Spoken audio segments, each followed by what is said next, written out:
Bon, ils ont quand même fait appel à des professionnels, puisque c'est le Punk à Mouton qui est venu comme conseiller technique. Le Punk à Mouton, tous les journalistes connaissent, hein. Pas de problème, on ne présente pas.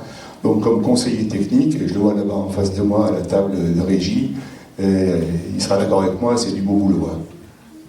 Voilà. Bien, bah écoutez, on va éteindre les lumières, on va réapplaudir ceux qui sont cachés là-bas derrière les portes.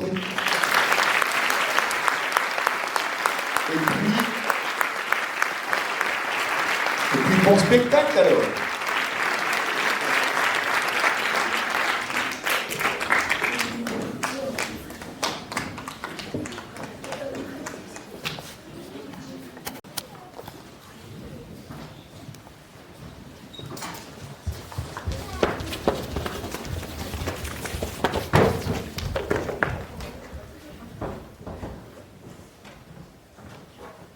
Ornant. Deux noms suffiraient à l'illustrer. Celui du cardinal de Grandvel. Et celui du peintre Courbet. Une petite cité ouvrière de 3000 habitants. Allongé sur les bords de la Loue et encadré par un val enchanteur. Le cardinal de Grandvel la décrivait ainsi. On y voit.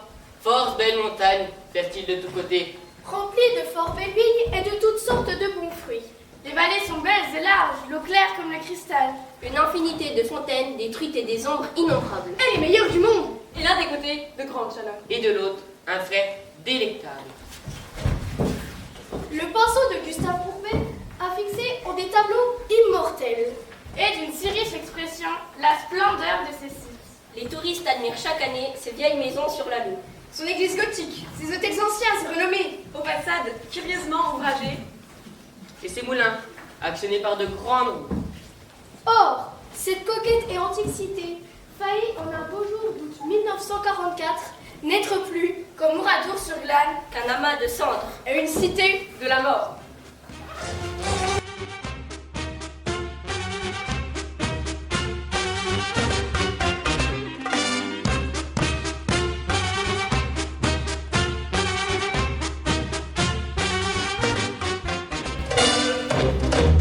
Papy, on est dans le grenier. Très bien, vous reviendrez pour le goûter. Moi et votre mamie, nous vous avons préparé des crêpes. Ouais, super. Vous venez? On va fouiller les affaires de Pépé et Mémé dans la vieille commode. Je suis sûre qu'on va encore trouver des trucs croustillants.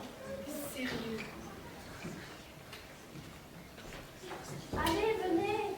C'est incroyable tout ce qu'il y a.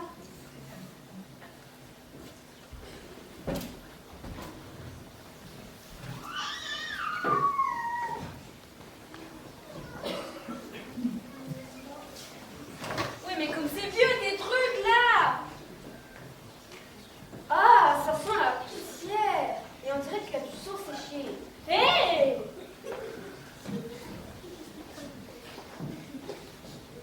Oh, des lettres d'amour. Elles sont toutes jaunies. Il y a même des photos. C'est quoi ces vieilles photos d'hommes armés? Je crois qu'il y a papy. Août 1944. 1944. Mais ce serait pas la fin de la Seconde Guerre mondiale, ça? Tu crois que papy y était? Et ça, qu'est-ce que c'est? On dirait un brassard de super-héros. Bleu, blanc, rouge, genre des super-héros français. C'est marqué FF. C'est quoi ça, FFI? Papy, Alain, papy. Que se passe-t-il? C'est quoi ça?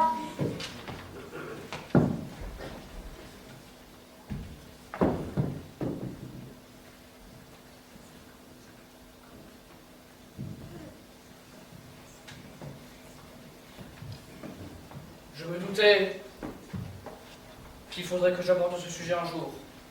Tout est loin maintenant. J'ai essayé de ne plus y penser, mais tout est encore si présent. Je vais vous raconter mon histoire, et vous allez me découvrir autrement, les enfants. Vous savez, votre grand-père n'a pas toujours été ce doux papy, retiré du monde que vous connaissez. Il a été un homme aux prises avec l'histoire. Un homme qui connut des moments tragiques. Un homme qui, grâce au courage de ses camarades, à la détermination et au désir de liberté,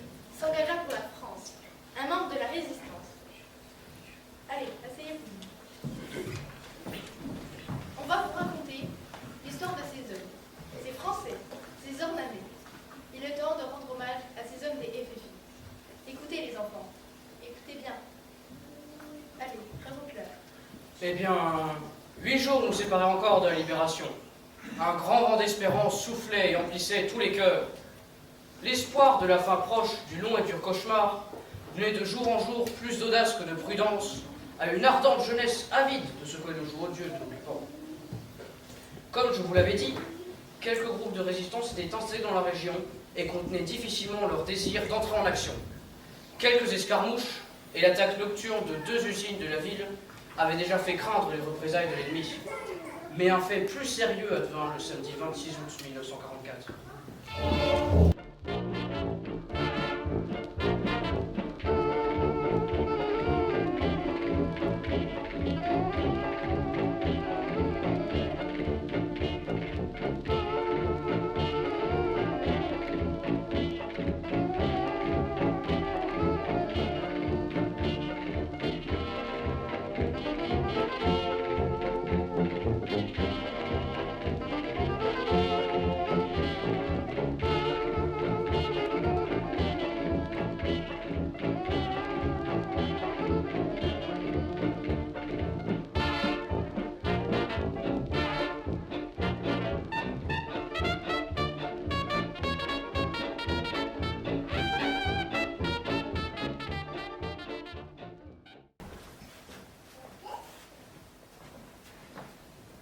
Ça tourne, jingle.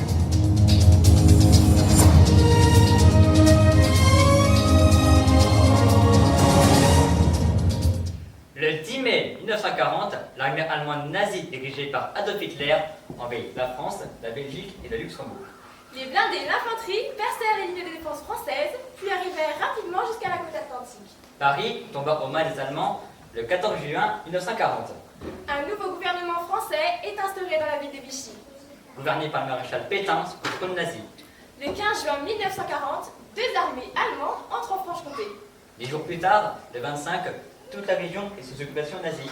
Arrestations, brutalité, réquisition des maisons et des véhicules, rationnement alimentaire et beaucoup de peur. Ainsi était le quotidien des habitants d'Ornans. Ils allaient vivre en 1944 de tragiques événements que l'on appellera l'affaire d'Ornans. C'est dans la boîte.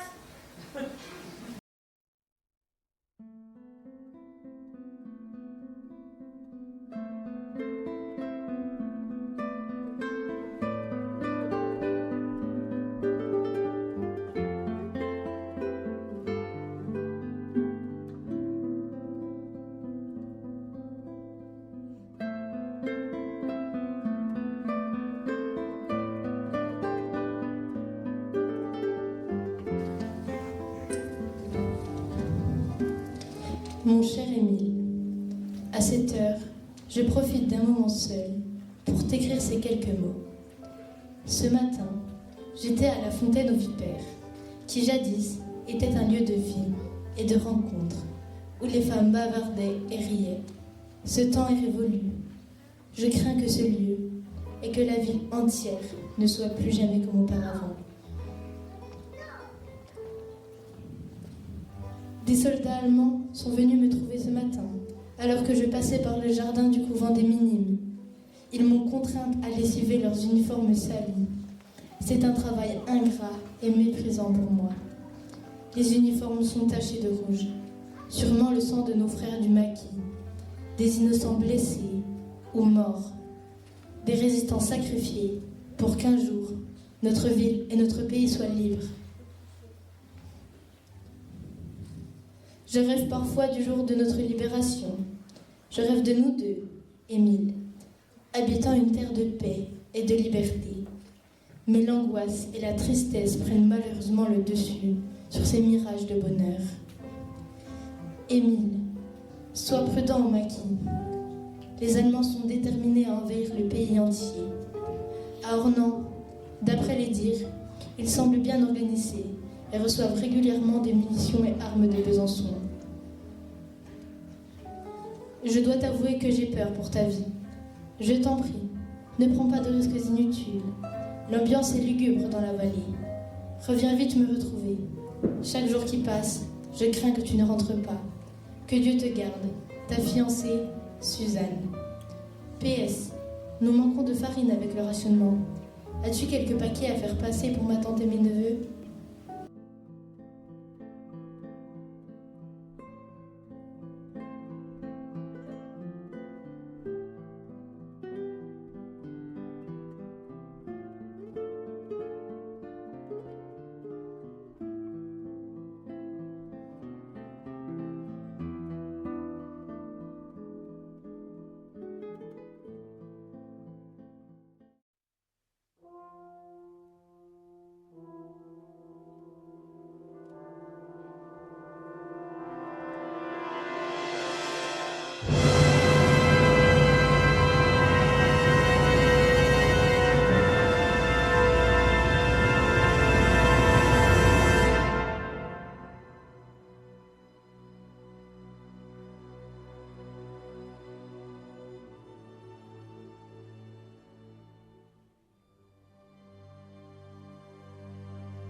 l'abbé Renaud. Je viens me confesser. Bonsoir, mon fils. Avez-vous péché? C'est que, avec les résistants du maquis, ça s'est déroulé une nuit. Oui, poursuivez. On a saboté une usine de Roland prise par les Allemands. Vous avez dû en entendre parler. Oui, vaguement. Continuez, continuez. J'ai volé un chocolat praliné dans le bureau des Allemands, dans l'usine sabotée. Calmez-vous, enfin, continuez donc. Je n'avais pas mangé de chocolat praliné depuis 1939. Et... ah, c'est le chocolat magnifique. J'ai honte, mon père. J'ai volé, j'ai commis le péché de gourmandise. Bon, un chocolat praliné, ce n'est pas un péché. Merci, mon père.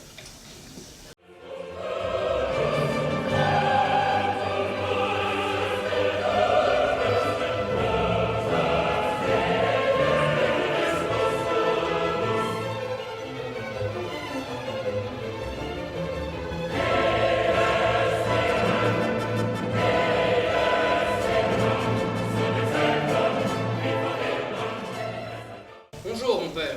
Bonjour, mon fils. Avez-vous péché? L'autre jour, près de la fontaine du moulin, avec les gars du maquis, les FFI, on a capturé 3 soldats nazis. Oh, belle prise. Oui, continuez. Dans l'une des vestes des gardes, j'ai trouvé quelque chose.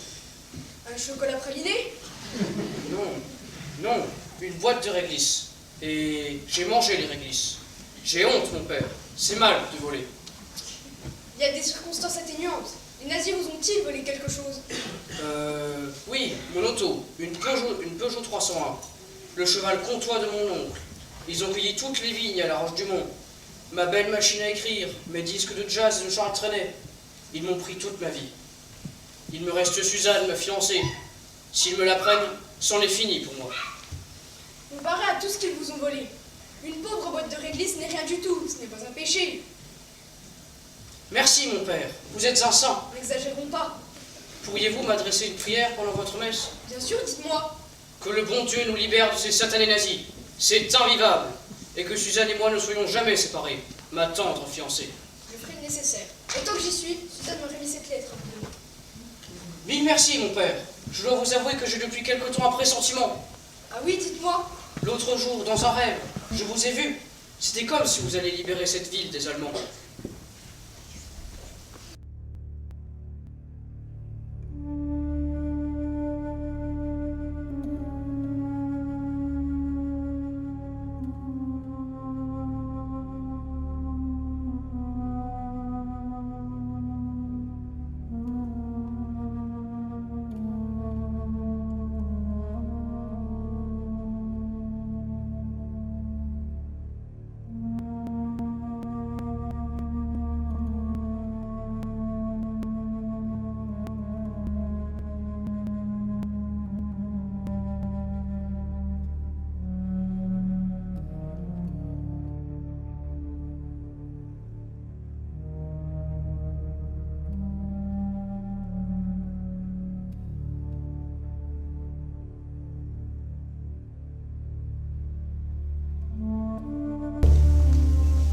On se connaît.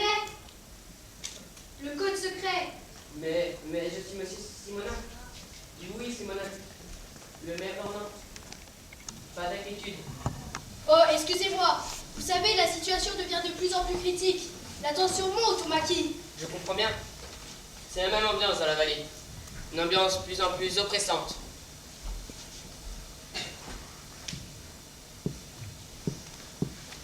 Vous voulez un café?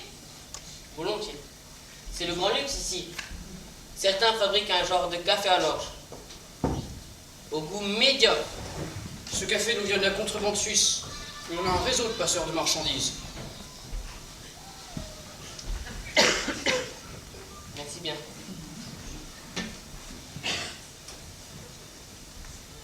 Qu'est-ce qui vous amène ici? C'est dangereux de sortir de la ville en ce moment. Je me suis fait interroger par des gardes allemands quand je traversais le pont de Nain. Gaffe!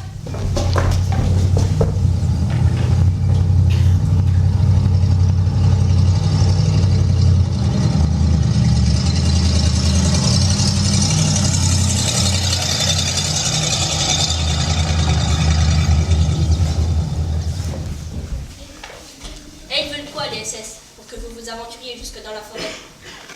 Ils veulent que les FFI libèrent les prisonniers allemands. Jamais!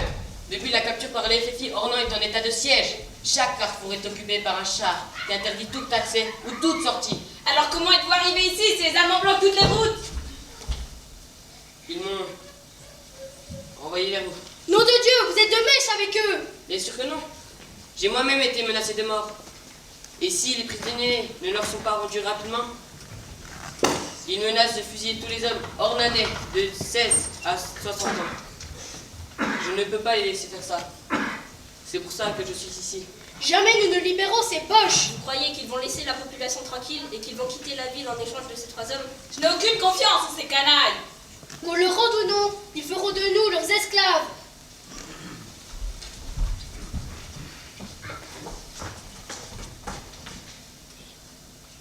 Attendez. Ne partez pas. Pouvez-vous remettre cette lettre à Suzanne?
Tous les hommes de 15 à 60 ans ont l'ordre de se rendre dans la cour de la maison de Saget. Tous les hommes de 15 à 60 ans ont l'ordre de se rendre dans la cour de la maison de Saget.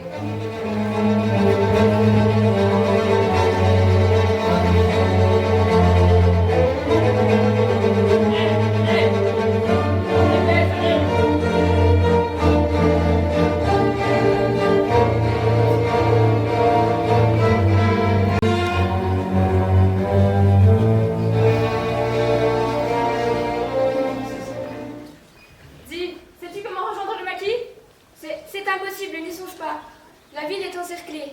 Des barrages se dressent aux entrées de la ville. Et des patrouilles circulent avec des chiens.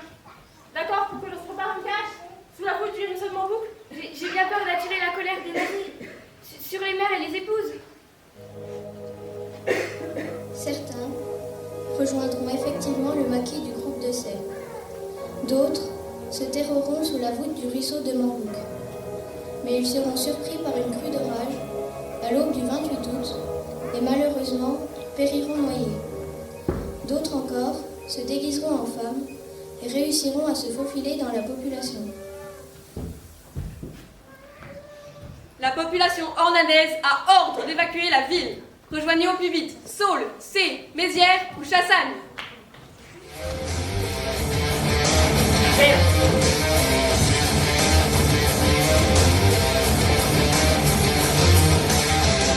Catch me as I fall. Say you're here and it's all over now. Speaking to the atmosphere. No one's here.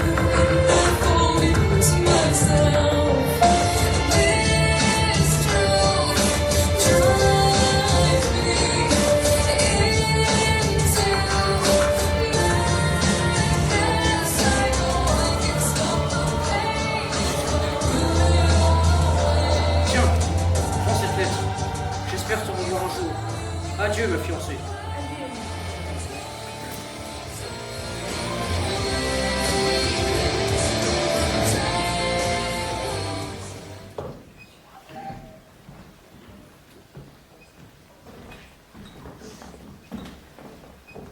Maradio, Méminil, voleur, une balle malin, il faut s'en prendre à toi. Crois-tu que je les retrouverai un jour si un miracle se produisait? Jung und alt können sich den Frauen anschließen. Les jeunes et les vieillards peuvent rejoindre les femmes.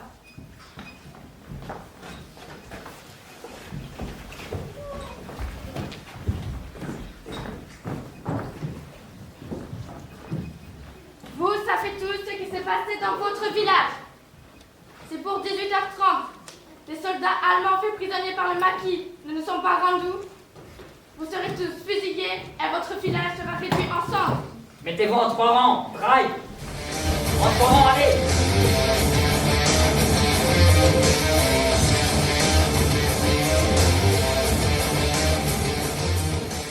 Tenez, monsieur le notaire, c'est mon testament. Je sais, c'est un papier de casse-croûte, mais je n'ai que cela. S'il vous plaît, si vous survivez, gardez-le. Faites-moi confiance, je vais le mettre en lieu sûr. Révoltons-nous, nous sommes 150. Nous allons mourir, qu'avons-nous à perdre? Ne pouvons-nous pas neutraliser 3 mitrailleuses? Allez! La peur me paralyse sur place. Si certains d'entre vous connaissent des membres de la résistance, dénoncez-les. Personne n'a songé à en dénoncer un seul du maquis pour sauver sa peau. Pas un n'a parlé, et pourtant, nous en connaissions tous. Nous vous accordons un sursis jusqu'à 20h.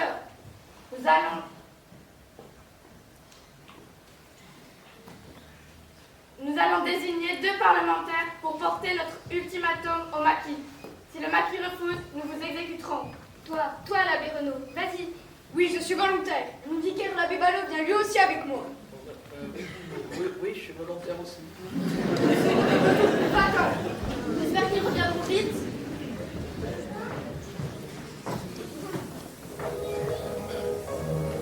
Ils revinrent en effet, un peu plus tard que 20h, mais le maquis avait refusé la négociation.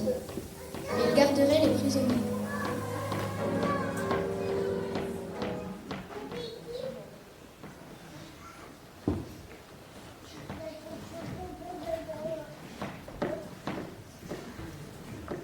Le commandant effectif de parler au capitaine Ring. Très bien, suivez-moi.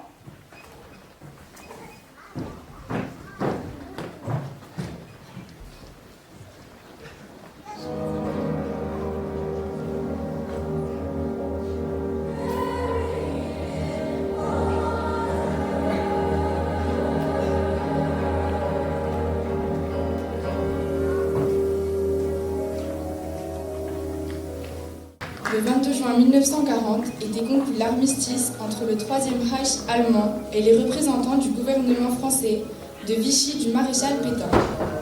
Le nord de la France était sous occupation et le sud restait libre. L'officier Ring et l'abbé eurent une discussion calme sur le non-respect des engagements de l'armistice. Les Français défendent les droits de l'homme qui ont été tant bafoués par l'occupant. L'Allemand cherche à justifier cela par les nécessités de la guerre. Libérez les ordonnés.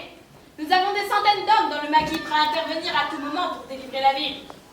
Il faut que demain matin à 8h, nos 14 prisonniers, nos chevaux et nos voitures nous soient rendus. Sinon, nous fusillerons 14 otages et nous lâcherons nos soldats sur la file. Mais les soldats sont déjà dans la ville. Ils pillent, saccagent, emportent tout. Ils brutalisent la population. Officier. La résistance s'organise de toutes parts et les armées alliées ont débarqué à Marseille et repoussent l'ennemi vers le nord. Des villes proches d'Ornans sont libérées. Officier Ring, si vous osez éliminer les 150 otages de l'hôtel de la cour de Saget, vous serez triplement puni. Votre premier juge est au ciel. Dieu lui-même vous punira car vous ne respectez pas son commandement. Je n'y crois pas à votre bon Dieu. Votre deuxième juge sera l'état-major français qui vous condamnera pour crime de guerre, pour l'exécution de 150 civils. Les armées françaises, les alliés, les maquis ont fait tomber Lons le Saunier. Ils seront hors nom d'un jour à l'autre. Vous sous-estimez la riposte imminente de l'armée allemande. Et votre troisième juge, c'est vous-même. Vous ne passerez pas un jour sans penser à la tuerie de ces innocents. Vous avez de l'audace pour un abbé.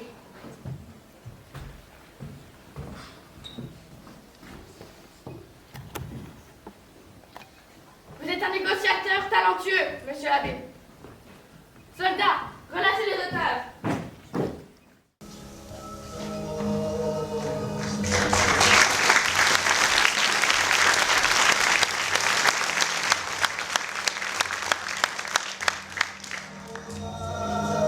Qu'est-ce que cette guerre absurde dans laquelle nous sommes avalés? D'où vient cette nécessité que les hommes ont de s'entretuer? Y a-t-il quelque chose à comprendre dans la guerre? Je suis celle qui refuse de comprendre. Je suis celle qui ne veut pas comprendre et qui implore.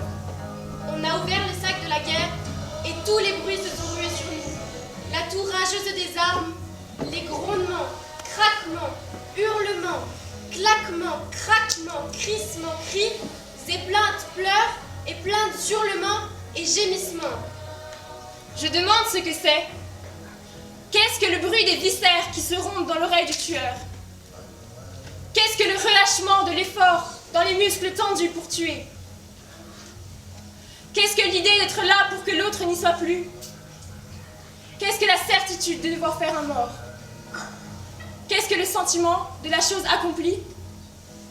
Qu'est-ce que ce geste du pied qui fait bouger la chose morte pour vérifier qu'elle est morte? Et qu'est-ce que ce coup gracieux dont on achève l'agonisant? Hommes de guerre, écartez-vous. Place au doute, au chagrin, aux sueurs de la honte. Place partout aux âmes des victimes, à la tristesse sans fin. Place à la faiblesse du sentiment. Place à ceux-là qui continuent d'aimer sous la torture. Place à l'émotion inguérissable d'aimer.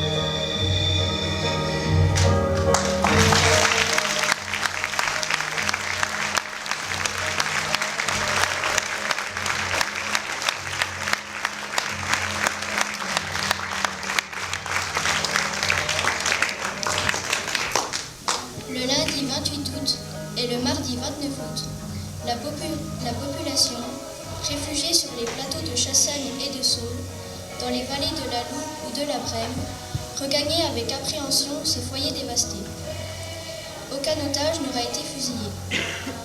Ornans sera atteint par le régiment de tirailleurs tunisiens le 4 septembre vers 16h30. Et les Américains ensuite.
Je ne sais pas si coup de vent était le bon mot.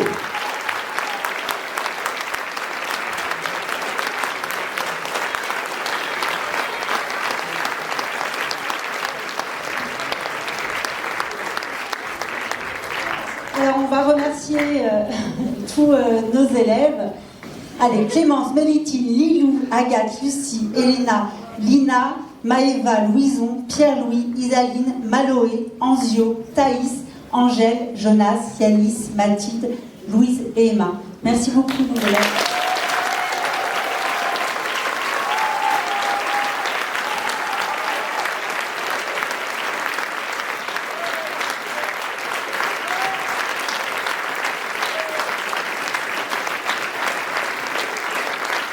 Je tiens à remercier donc Madame Lacoste, qui est professeure de lettres, également Valentin Cunet, donc qui n'est pas là aujourd'hui, mais qui nous a aidé énormément pour le son et lumière, donc qui est aussi personnel de l'établissement. Nous remercions énormément Thomas Personelli, donc vous pouvez l'applaudir.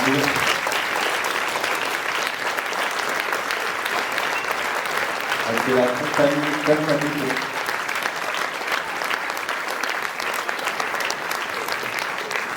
Et donc au passage, il donne des cours de théâtre à Ornans, donc si jamais ça vous a plu. Voilà, de la compagnie Punk à Mouton. Je tiens à remercier aussi l'association Pays d'Ornans Patrimoine qui nous ont donné leurs archives afin de s'inspirer de faits réels pour cette pièce. Je tiens également à remercier la direction de l'établissement, le collège Sainte-Marie-Saint-Michel, donc Éric Buchaillard, ainsi que Monsieur Bouquet, responsable de l'OGEC.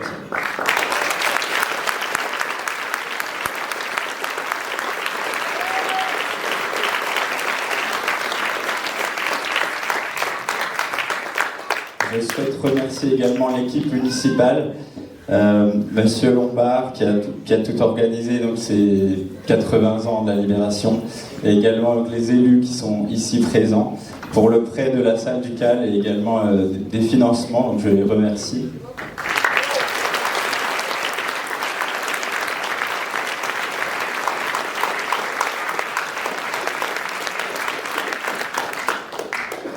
Je remercie donc Lucie et Jeanne, nos deux élèves qui étaient à la régie au son et lumière. C'est aussi un travail difficile.